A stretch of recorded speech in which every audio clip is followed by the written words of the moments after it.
Bab 503. Bagaimana cara mengatasi keluhan malam ini? Nona Lydia Garcia. Tidak butuh beberapa saat bagi Kenzie untuk bereaksi. Tubuh halus dan lembut di lengannya pasti seorang wanita, karena salah satu tangannya masih memegang bagian montok dada Lydia Garcia yang tidak boleh digenggam, yang sepenuhnya menunjukkan bahwa dia memegang sosok wanita di lengannya. Dan di hutan liar ini, di antara semua personel kargo, satu-satunya wanita adalah Lydia Garcia. Bajingan, lepaskan aku, atau aku akan membunuhmu. Lydia Garcia merasa malu. Dia juga bereaksi, mendengarkan suara orang ini, pria yang tiba-tiba muncul di kolam, dan bajingan yang mencekiknya sampai hampir mati di air, ternyata adalah wajah putih kecil sialan itu, Kenzie yang dia pandang rendah. Dia pikir wajah putih kecil Kenzie hanyalah pria yang sepele, tetapi Lydia Garcia tidak pernah mau memperdulikannya. Tetapi dia tidak pernah berpikir bahwa lalat ini akan sangat nekat, sehingga berani tiba-tiba muncul di air tempat dia mandi, dan bahkan berani menyentuh tubuhnya yang putih seperti batu giok. Jika bukan karena kelemahannya sekarang, dia pasti ingin segera melompat dari pelukan Kenzie dan membunuhnya dengan sembrono. Kenzie tahu bahwa dia tidak bisa lagi memeluknya, jadi dia dengan cepat menarik tangannya kembali dari tempat lembut di depan dadanya yang tidak boleh dia pegang, dan kemudian mendorongnya untuk mengangkatnya dari tubuhnya. Nona Lydia, mengapa kamu di sini? Maksudku, mengapa kamu tiba-tiba melompat turun dan melompat ke pelukanku? Begitu kontak fisik antara keduanya terpisah, Kenzie segera bersembunyi di hutan di tepi kolam renang, tangan dan kakinya dengan cepat mengenakan pakaian. Dan pakaian yang Lydia Garcia lepas tidak ada di sini, dia hanya bisa bersembunyi kembali ke kolam air karena malu dan benci, menyembunyikan semua tubuh putihnya yang telanjang di dalam air.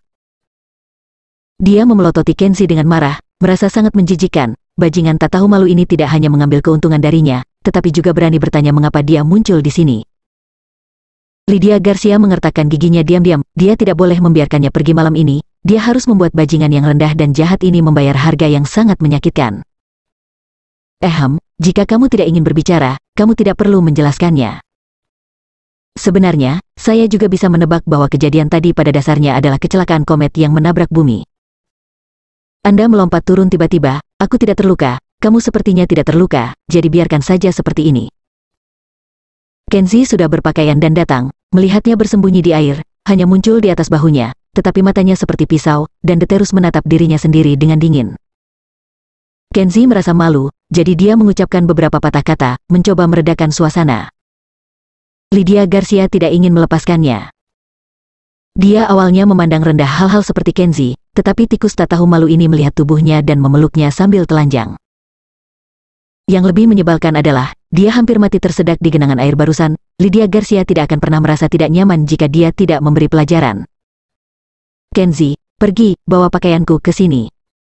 Lydia Garcia menekan amarahnya dan berkata dengan dingin. Sekarang dia masih di dalam air, jika dia ingin membersihkannya, dia harus mengenakan pakaian terlebih dahulu. Oke, tunggu, aku akan segera mendapatkannya. Kenzie tidak ingin membuat segalanya lebih besar, dan benar-benar malu dengan apa yang terjadi barusan, jadi dia menghormati keinginan Nona Lydia dan pergi ke puncak kolam air dan menemukan pakaiannya di hutan terdekat. Melihat medan yang buruk di atas air terjun kolam air, Kenzie sepenuhnya mengerti.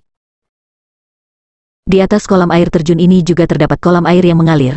Lydia Garcia datang ke sini untuk mandi dulu, lalu ketika sedang bersenang-senang, Lydia melakukan penyelaman dadakan, mengikuti air terjun yang jatuh, dan melompat ke dalam dirinis di bawah, di mana ia berada. Kenzie tersenyum pahit, merasa bahwa kecelakaan hari ini mungkin akan membuat segalanya lebih besar. Menurut temperamen arogan Lydia Garcia, itu tidak akan pernah membuatnya merasa baik, dan diperkirakan dia akan dikeluarkan dari tim pengiriman ke Myanmar Utara. Kenzie tidak berpikir lagi, meraih tudung merah muda dan celana dalam renda di tanah, lalu memeluk sisa pakaian di tangannya, dan pergi ke kolam tempat Lydia Garcia berada. Nona Lydia, aku akan meletakkan pakaianmu di sini untukmu. Aku tidak bisa tinggal bersamamu lebih lama lagi. Aku sangat menyesal tentang apa yang terjadi malam ini. Sebenarnya, aku sebenarnya sangat polos. Aku akan pergi dulu, jadi kamu bisa pergi ke darat dan berpakaian. Kenzie berbalik. Tunggu. Lydia Garcia berkata dengan dingin, apakah kamu ingin lari sebelum ini berakhir? Sebaiknya kamu berdiri di sana dengan membelakangiku, dan jangan pergi kemanapun. Kata Lydia Garcia, itu benar penuh ancaman. 100% itu berarti menunggunya berpakaian dan kemudian mencari masalah dengan Kenzie. Kenzie sedikit tidak berdaya, tetapi dia tidak ingin menimbulkan masalah. Nona Lydia, Anda adalah kapten tim pengiriman kami. Sebagai kapten, Anda harus masuk akal dan adil. Saya tahu Anda harus membenci saya, tapi Anda juga tahu bahwa akar penyebab dari apa yang terjadi hari ini bukan saya. Awalnya, saya hanya mandi di kolam air di bawah, dan saya tidak masuk ke sungai tempat olam Anda. Jika Anda melompat turun tiba-tiba, tidak ada yang akan terjadi. Meskipun keberadaan saya telah membawa beberapa ketidaknyamanan, untungnya, Anda tidak menderita kerugian yang besar, jadi saya harap Nona Lydia mempertahankan sikap kapten dan tidak akan membuat masalah dengan saya. Yah, Kenzie menjaga posturnya cukup rendah, dan kata-kata indah yang dia ulurkan cukup tulus, tetapi efeknya minimal. Apakah kamu menginginkan keadilan? Lydia Garcia berkata dengan dingin, "Oke, aku akan memberimu keadilan hari ini. Kamu mengintipku saat mandi, dan perilaku huliganmu terhadapku dapat dianggap sebagai kesalahpahaman. Aku tidak menyalahkanmu, itu hanya kecerobohan diriku sendiri. Tapi barusan di dalam air, kamu mencekik leherku saat aku terluka dan hampir mencekikku sampai mati di dalam air, bagaimana ini harus dihitung? Apakah ini juga salah paham? Apakah ini juga salahku?" Kenzie tidak bisa mengeluarkan suara setelah mendengarnya, dia hanya bisa menghela nafas diam-diam. Dia tahu betul bahwa apapun yang terjadi, Lydia Garcia tidak akan pernah membiarkannya pergi. Ada alasan untuk membersihkannya, atau alasan untuk tidak membersihkannya. Faktanya, efek akhirnya sama, jadi tidak perlu untuk menjelaskan. Jangan katakan bahwa Lydia Garcia memiliki karakter yang buruk dan tidak baik. Lydia Garcia berkata dengan dingin, "Aku bisa memberimu kesempatan yang adil untuk menyelesaikan keluhan malam ini. Jika kamu bisa mengalahkanku, masalah ini akan dihapuskan. Jika kamu tidak bisa mengalahkanku, jangan salahkan aku karena memukulimu." Omong-omong, Lydia Garcia berkata dengan nada menghina, "Kenzie, kamu takut pada Lydia Garcia kan?" Sepasang mata itu tampak menghina, seolah-olah dia telah menetapkan takdir untuk pihak lain. Bab 504. Mendengar Lydia Garcia mengatakan bahwa dia ingin menyelesaikan keluhan pribadi yang terjadi malam ini dengan bertarung 1 lawan 1, Kenzie sejelas cermin. Wanita ini tahu bahwa apa yang terjadi malam ini salah, tetapi dia tidak bisa menahan napas dan mengandalkan kemampuannya untuk memberi pelajaran pada dirinya sendiri dengan cara yang akan membuatnya tidak bisa berkata-kata, dan membiarkannya bernafas sendiri. Jika ingin bertarung 1 lawan 1, Kenzie tidak akan pernah memandang seorang wanita seperti Lydia Garcia. Bahkan jika dia mampu, dia hanya seorang pemimpin wanita tentara bayaran, sedikit lebih kuat dari bantal bersulam. Tapi Kenzie tidak akan memulai dengan dia, karena dia tidak ingin membuat segalanya lebih besar, dan dia tidak ingin merobek wajahnya, jadi perlu meningkatkan konflik yang bisa diredakan. Kenzie menggelengkan kepalanya dan berkata, "Nona Lydia, tidak perlu ada pertarungan. Jika menurut Anda kejadian malam ini sulit untuk ditenangkan, ketika Anda kembali ke kamp, saya akan menyiapkan hadiah yang cocok untuk meminta maaf kepada Anda. Aku hanya berharap Nona Lydia bisa melupakan pengalaman tidak menyenangkan malam ini." Melihat dia terus menurunkan posturnya, bersedia meminta maaf pada dirinya sendiri, Lydia Garcia sedikit terkejut, berpikir dalam hatinya, ini wajah putih kecil benar-benar aku tidak punya nyali bahkan tidak berani melakukan apapun denganku. Lydia Garcia menghina dan mendengus, "Kenzie, apakah kamu takut padaku? Jika kamu pikir aku menggertakmu, maka aku akan menggunakan 1 tangan saja, bagaimana dengan itu, berani bertarung denganku?" Kata-kata Lydia Garcia jelas dimaksudkan untuk mempermalukan Kenzie dan menantangnya untuk bertarung. Setiap pria dengan sedikit tulang di punggung pasti tidak akan bisa menelan nafas ini setelah mendengar kata-kata seperti itu, bahkan jika dia berdarah, dia akan bertarung dengan Lydia Garcia. Tapi Kenzie tidak tertipu, dia menggelengkan kepalanya dan berkata dengan acuh tak acuh, "Nona Lydia, saya mengatakan apa yang harus saya katakan, saya harus pergi. Saya hanya seorang pria kecil, saya tidak layak untuk pertarungan besar Nona Lydia. Tolong jangan mempermalukan saya lagi karena tidak mudah bagi seorang pria kecil untuk melarikan diri dari Jepang sepanjang jalan." Setelah mengucapkan kata-kata yang sopan ini, Kenzie berbalik dan berjalan pergi. Lydia Garcia masih di dalam air, tanpa pakaian, jadi dia tidak bisa mengejarnya, jadi dia hanya bisa melihatnya pergi. Kata-kata Kenzie barusan membuatnya tidak bisa menelan nafas yang dia tahan, tapi sepertinya dia tidak bisa berhenti. Itu benar-benar pengecut. Lydia Garcia melihat ke belakang, dan hanya bisa berkata dengan marah, "Kamu sangat penakut sehingga kamu tidak berani melawanku dengan 1 tangan, tidak tahu malu. Kamu tidak berguna." Jika aku memukulmu, tanganku hanya akan kotor. Lydia Garcia menahan ketidakbahagiaan di hatinya, keluar dari kolam, mengenakan pakaiannya dengan tergesa-gesa, dan pergi ke kamp. Meninggalkan kolam air, Kenzie tidak langsung berjalan kembali ke kamp. Bagaimanapun, itu kurang dari setengah jam sebelum waktu keberangkatan konvoi.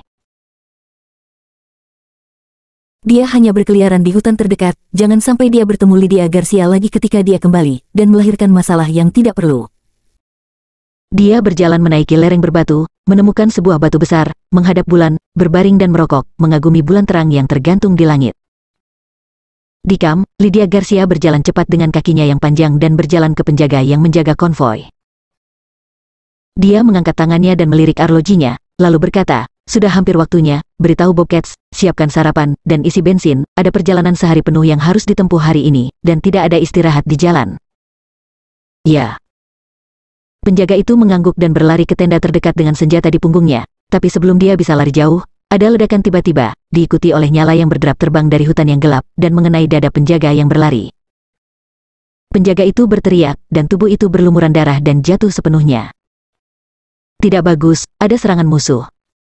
Lydia Garcia dan penjaga lain di bagian belakang mobil memang tentara bayaran yang terlatih. Di bawah perubahan mendadak, penjaga itu berteriak, dan kemudian mereka berdua jatuh ke tanah hampir bersamaan, dan Lydia Garcia mengeluarkan senjata dan berhati-hati. Pada saat ini, seseorang di hutan gelap tidak jauh berteriak, "Semua orang mematuhi perintah, jangan tembak mobil. Ayo lakukan serangan." Detik berikutnya, peluit tentara yang menyerang bertiup, dan bayangan hitam yang tak terhitung jumlahnya melompat keluar dari hutan, memegang senjata bayonet yang tajam, berteriak membelah langit, kawanan itu bergegas dari segala arah seperti banjir. Tidak, ini adalah tentara sorban merah. Melihat barisan tentara musuh Yabek bergegas, semua orang mengenakan sorban merah di lengan mereka. Penjaga yang tergeletak di tanah tidak jauh dari Lydia Garcia, wajahnya menjadi pucat, dengan senapan di tangannya, dia bahkan tidak berani menembak. Dadada, suara tembakan terputus-putus mulai terdengar. Sosok-sosok yang buru-buru mengenakan pakaian mereka dan berlari keluar tenda selama serangan mendadak dirobohkan oleh barisan peluru sebelum mereka bisa mengetahui situasinya. Di sekitar tenda ada semburan senjata. Ada juga beberapa tukang perahu yang berhasil kabur dari tenda, namun disambut oleh tentara sorban merah yang datang dari belakang. Tiba-tiba, suara tembakan, jeritan, dan teriakan pembunuhan menggema di langit malam. Kamp kecil ini segera dikelilingi oleh tentara sorban merah dan berubah menjadi neraka berdarah di mana pembunuhan terus berlanjut. 1 mil jauhnya, Kenzie juga dikejutkan oleh suara tembakan yang tiba-tiba. Dia buru-buru melompat dari tanah dan mendengarkan dengan seksama suara itu. Tembakan yang terputus-putus dan suara pertempuran yang terdengar jelas adalah 100% dari arah perkemahan. Dia tidak tahu apa yang terjadi di sana, tetapi sesuatu yang buruk pasti telah terjadi. Jadi dia bergegas ke lereng batu yang lebih tinggi, dan di bawah sinar bulan, dia bisa melihat dengan jelas di potongan kayu di rawa, apa yang terjadi di perkemahan. Di tengah tembakan yang terputus-putus, Kenzie melihat dengan jelas, setidaknya 1 atau 200 tentara bersenjata berseragam kamuflase bergegas ke kamp dari segala arah, dan orang di kamp itu jelas tidak siap. Sebagian besar tukang perahu dan tentara bayaran masih ada di sana. Sebelum keluar dari tenda, itu sudah dirobohkan oleh api yang lebat, dan kemudian semburan api meledak. Tentara musuh tampaknya melemparkan granat ke dalam tenda, membuat tenda terbesar di kamp menjadi compang camping. Kepulan asap terbang di sekitar, bergegas langsung ke langit. Kenzie melihat itu, kulit kepalanya secara bertahap mati rasa, dan para prajurit yang tiba-tiba menyerang tidak tahu dari mana mereka berasal, tetapi mereka jelas tidak ingin meninggalkan lubang hidup satupun. Serangan mendadak yang keras itu cepat dan singkat, dan setelah hanya beberapa menit, perkemahan kembali tenang. Tetapi Kenzie masih bisa mendengar yang terluka berteriak sedih, dan dia masih bisa melihat tentara kejam membawa bayonet, mencari yang terluka, dan kemudian membunuh dengan pedang bayonet mereka satu persatu. Bab 505. Mereka harus dikubur bersama. Kenzie menyelinap sepanjang jalan, dan ketika dia menyentuh pinggiran kamp, dia kebetulan melihat mobil-mobil itu mulai jalan, satu demi satu, syarat dengan tentara musuh yang telah menyerbu kamp, dan juga bertindak seolah pemilik perlengkapan militer itu. Kenzie menebak bahwa semua iblis pembunuh telah pergi. Dia keluar dari balik pohon besar, waspada sepanjang jalan, dan berlari ke dalam kamp. Bau darah yang kental datang menusuk hidungnya. Ada juga bau asap mesiu setelah penembakan, dan bau rumput hangus. Mayat berdarah dapat dilihat di mana-mana di tanah, beberapa dimusnahkan oleh bayonet, dan beberapa bahkan setengah kepalanya dihancurkan. Kenzie mengerutkan kening dan berjalan ke tenda tempat dia dan George Seven tinggal. Tenda ini juga dilubangi dengan deretan lubang besar oleh peluru padat, tetapi Kenzie masuk dan melihat, kecuali kekacauan, dia tidak melihat mayat George Seven. Kenzie berharap saudara Seven tidak mati, dia keluar dari tenda dan pergi untuk melihat mayat-mayat itu lagi, tetapi masih tidak melihat tubuh George Seven.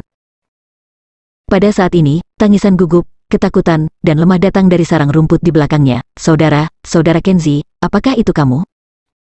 Saudara Kenzie, datang dan selamatkan aku terluka. Kenzie mengikuti teriakan itu dan berlari untuk melihat seorang tukang perahu kurus berbaring di sarang rumput menangis. Tukang perahu kurus ini adalah tukang perahu termuda di tim Brother Seven. Dia baru berusia di bawah 18 tahun. Biasanya, George Seven dan yang lainnya merawatnya dengan baik dan memanggilnya si bungsu. Dia tidak tahu apakah Tuhan juga khusus merawatnya, bahkan membiarkannya jatuh ke sarang rumput ini dan lolos dari kematian. Di permukaan, hanya ada rumput liar yang rimbun di sarang rumput, tetapi di bawah rumput ada kotoran yang berlumpur. Ketika Kenzie menyeret si bungsu keluar dari sarang rumput, tubuhnya kotor seperti monyet lumpur, dan rambutnya kotor, wajahnya tertutup lumpur basah, dan dia tidak terlihat seperti sosok manusia. Jangan bergerak, aku akan melihat lukamu. Kenzie melepas pakaian kotornya dan melihat luka tembus di pinggangnya yang ditusuk bayonet. Saat dia keluar, si bungsu melihat dengan matanya, hatinya menjadi semakin bingung, dan dia mulai menangis lebih dan lebih sedih. Saudara Kenzie, apakah saya akan mati? Prajurit anjing itu, dia bergegas tanpa mengucapkan sepatah kata pun, menikam saya secara langsung, dan kemudian menendang saya ke dalam lubang. Saudara Kenzie, jika Anda kembali ke 4X, bantu aku kembali ke kampung halamanku, ibuku masih ada di desa. Oke, jangan menangis. Kamu tidak akan mati.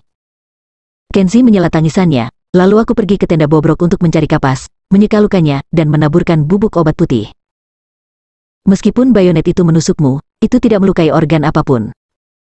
Setelah menghentikan pendarahan, dan kenakan perban, kamu akan baik-baik saja dalam beberapa hari. Mengambil keuntungan dari waktu dia menangani luka-lukanya, Kenzie bertanya tentang kecelakaan yang baru saja terjadi, dan menanyakan keberadaan George Seven secara rinci. Kecelakaan itu terjadi secara tiba-tiba, dan si bungsu tidak tahu mengapa ada pembunuh tiba-tiba membunuh begitu banyak orang. Tetapi ketika dia baru saja jatuh ke sarang rumput dan berpura-pura mati untuk menghindari bencana, dia masih melihat tentara bandit itu kejam. Mereka pasti di sini untuk mengambil persediaan. Mereka tidak membunuh Nona Lydia, mereka hanya melukainya dan membawanya ke truk. Kenzie lebih peduli pada George Seven, dan menanyakan poin kuncinya, bagaimana dengan kakak ketujuh, apakah kamu melihatnya? Wajah si bungsu tiba-tiba menjadi sedih, meraih tangan Kenzie, dan tersedak, saudara Seven. Dia disiksa sampai mati oleh anjing bandit itu. Dia hidup-hidup dan ya. Mereka memotong tangannya. Hati Kenzie tenggelam setelah mendengar ini, dan alisnya terangkat. Ternyata ketika para bandit menyerbu masuk, George Seven baru saja keluar dari tenda. George Seven berlari keluar dari posisi dengan memunggungi truk dengan perlengkapan militer. Dua bandit terkemuka tidak berani menembak dengan santai, jadi mereka akan menikam George Seven dengan bayonet. Tanpa diduga, di antara tukang perahu yang tidak bersenjata ini, ada seorang pria tangguh seperti George Seven yang tidak takut dengan pemandangan itu. Alih-alih berlari atau bersembunyi, mengandalkan tinggi dan kekuatannya, dia menabrak dua tentara bandit yang ingin membunuhnya dan merebut senjata bayonet, lalu dia menikam seorang tentara bandit. Bagaimanapun, ada banyak tentara bandit, di bawah kepemimpinan perwira tentara bandit, George Seven bukan tandingan orang banyak, dan ditangkap hidup-hidup oleh tentara bandit itu. Perwira tentara bandit yang memimpin tim kesal karena George Seven telah melukai tentaranya, jadi dia secara pribadi mengambil pisau Burma dan memotong tangan dan kaki George Seven di depan banyak tentara. Si bungsu menunjuk ke hutan tempat konvoi awalnya berada, dan berkata dengan wajah sedih, saudara Seven terbunuh di sana. Pemimpin bandit itu adalah pria bermata satu yang mengenakan penutup mata. Saya melihat dengan mata kepala sendiri bahwa dia memotong tangan dan kaki saudara Seven, seperti kayu ditebang. Brother Seven tidak mati pada waktu itu, dan dia masih berteriak dan memarahi, tetapi petugas bermata satu itu. Bajingan itu bukan manusia, dia tertawa dan mengambil pisau tentara, mencoba memotong lidahnya serta menusuk mata Brother Seven. Hati Kenzie meledak ketika dia mendengarnya, dan dia buru-buru membawa si bungsu ke hutan tempat mobil itu diparkir sebelumnya. Tubuh dengan anggota badan Brother Seven terpotong dan wajahnya berdarah. Saudara Seven, Saudara Seven. Si bungsu melihat mayat yang tidak dapat dikenali ini, mengetahui bahwa ini adalah saudara Seven, dia tidak bisa menahan diri untuk berlutut di tanah dan menangis dengan sedih. Pada saat ini, George Seven yang berdarah belum sepenuhnya mati, dan sepertinya tahu bahwa seseorang akan datang. Dari mulutnya yang berdarah, dia membuat suara yang lemah dan tidak jelas, dan sepertinya berkata dengan susah payah, "Bunuh. Bunuh. Aku." Si bungsu mengetahui bahwa saudara Seven tidak mati, dan memeluknya dengan gugup, tetapi saudara Seven sudah terluka seperti ini, si bungsu tidak tahu harus berbuat apa, dia hanya bisa menangis dengan keras. Kenzie menggertakkan giginya, kesedihan dan kemarahan di dadanya membakar seperti api yang mengamuk. Ia tidak pernah menyangka bahwa saudara Seven yang memperlakukannya seperti saudara, suka bercanda, memiliki temperamen yang buruk tapi sangat setia, yang selalu ingin menjaganya dengan baik, hanya pada satu malam, itu berakhir dengan tragis. Bahkan ketika dia akan mati, dia mengalami siksaan yang tidak manusiawi. Saudara Seven, ini aku, Kenzie, bisakah kamu mendengarku? Kenzie menahan kebencian di hatinya, mengambil George Seven dan memeluknya. Lidah saudara Seven hancur dan dia tidak bisa mengucapkan kalimat lengkap. Dia hanya bisa mengangguk lemah dan mengulangi dengan samar, "Bunuh. Bunuh. Aku." Kenzie menutup matanya kesakitan. Dia tahu betul bahwa saudara Seven menderita, dan dia tahu bahwa saudara Seven tidak bisa hidup lagi. "Bunuh. Bunuh. Aku." Kenzie menarik napas dalam-dalam, menahan rasa sakit dan berkata, "Brother Seven, jangan khawatir, aku akan mengantar kamu beristirahat. Balas dendammu ini, aku, Kenzie yang akan membalaskannya untukmu." Kenzie tahu bahwa orang yang membunuhmu adalah perwira bermata satu. Dia dan semua prajuritnya akan dikuburkan bersama saudara Seven,